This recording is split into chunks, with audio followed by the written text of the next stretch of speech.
তার খুব মজা লাগছে এটা আনুষ্ঠানিকতা দেখে।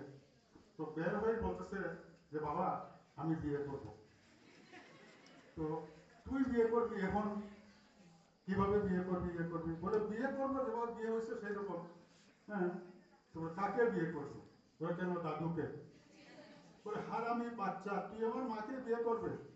যে বাবা তুমি তো আমাকে জিজ্ঞেস না করে আমার মাকে বিয়ে করছো। ঠিক। হ্যাঁ, এখানে দুষ্টা করে। তো এখন বাপ বলতেছে যে তো কি করতে হবে আমাকে এখন? তোমাকে এখন চিঠি ছাপাতে হবে। তো কাকে কাকে দেবে? আমার বন্ধু বান্ধবদেরকে দেবো। কে বাদ পড়বে কে? বলে তুমি পাবে, তোমাকে দেবো না। বলে কেন? তুমি তোমার বিয়ের সময় আমাকে দাওয়াত দাও। ইনভাইট করো না। তো একটু হাসাতে পারছি নাকি রে মেয়েরা? ছেলেদেরকে আমি গুনতেছি না, আমি মহিলা কলেজের মাস্টার,